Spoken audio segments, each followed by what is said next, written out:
Hello ladies and gentlemen, welcome back to another video. Today we're gonna talk about one of my favorite classic fragrances. We're gonna ask ourselves, is this still worth it in 2020? And the fragrance I'm talking about is of course the club banger from the 90s, Le Male, and it's also very popular to this day. But this was released in 95 for those of you who don't know, and this was an instant hit when it was released in 95 because this was a DNA that no one have felt at that time. It was very fresh combined with the sweet seductive notes of tonka bean and vanilla and some mint in there. So the question is, do I think this is still worth it in 2020? Do I think this is still a good fragrance? And should you pick it up if you're into fragrances and don't own this fragrance?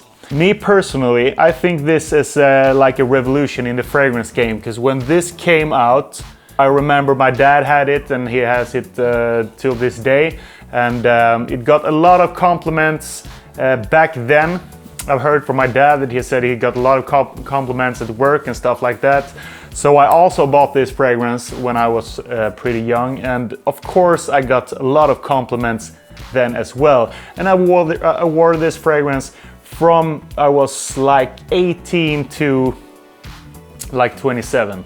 Almost every day I wore this fragrance. And even though the DNA is pretty outdated in this day and age, I think you really should pick this one up if you are into fragrances and you like to know how the Le Male DNA developed through the years, and if you compare to fragrances today with the fragrances that was released back then.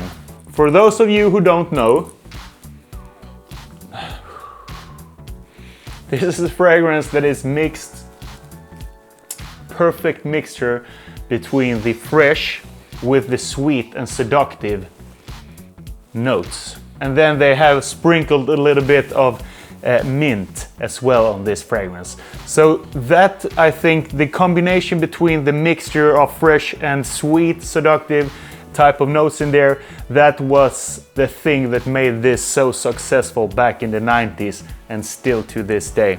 Because before this fragrance was released, the perfumes that was really popular back then was mostly very boozy fragrances. They have a very mature type of scent. Everyone was wearing like Fahrenheit back then. You know, the boozy, the leathery, the alcoholic type of fragrances. And I think that was overwhelming for a lot of people back then. And when the Jean Paul Gaultier released Le Male, it was a whole new take on fragrances that like wasn't known before, because this was a more sexy, more sweet, more seductive type of fragrance that they released, and that was of course a big thing back then. Now we're very used to this type of DNA because a lot of fragrances with similar touches have been released. No fragrance is exactly like this one. I think it's really hard to replicate, and I don't think you should replicate this type of DNA,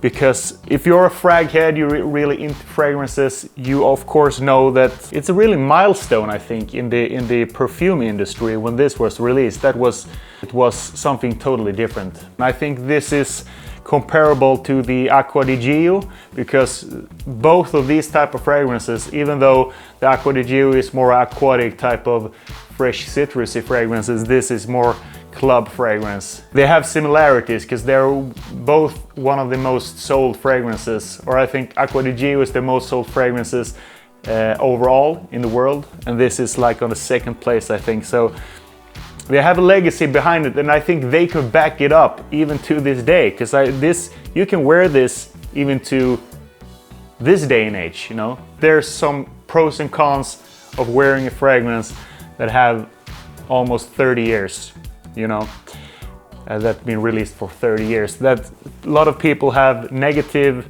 memories linked to that fragrance, and a lot of people think that it's overused. So that's a thing that you maybe have to keep in mind if you're just gonna buy maybe one fragrance and just gonna use that one. If you're gonna buy this fragrance, I would really recommend though that you have a lot of other fragrances that you can use as well. So you maybe don't only use the Le Male, because then maybe it could be too generic and too overwhelming and people don't think that you stand out enough. But I think 100% that this is a must in every guy's collection who are into fragrances. If you don't want a big bottle, you can always buy a smaller bottle, like 75 milliliter or something like that. Also, you have to know that this is reformulated. This was reformulated a while back actually, and the older formula that was released like in the 90s, 95, 98 I think, was a lot stronger and a little bit different smell than this one. Formula back in the day was very much a little bit more powdery, a little bit more muddy type of stuff, and it of course lasted a lot longer than the current formulation.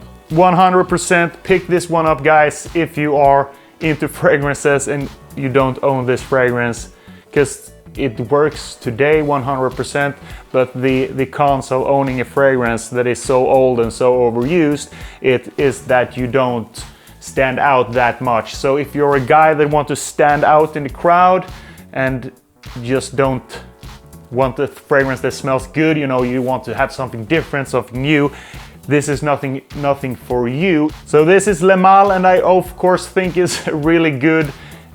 Even to this day, it's one of my personal favorites throughout all these years. I always go down through memory lane when I smell this again. It's always a nice remember of old times and good memories. Thanks for watching, guys. Hope you are doing well. Don't forget the alcohol gel and wash your hands in these Corona times.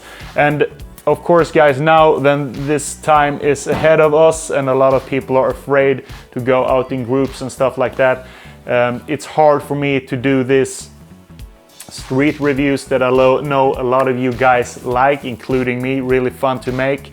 So beware of that, guys, that in the next couple of weeks there will be very few street reviews, because there are no people out in the streets here in Sweden. People are really afraid to come in contact with other people in bigger groups, of course. So keep that in mind, but the street reviews will continue after this Corona crisis has reached its peak and going down. So I hope that will be really soon, but until then, there will be a lot of testing and new different fragrances, me talking to you, and also I'm planning to do a Q&A.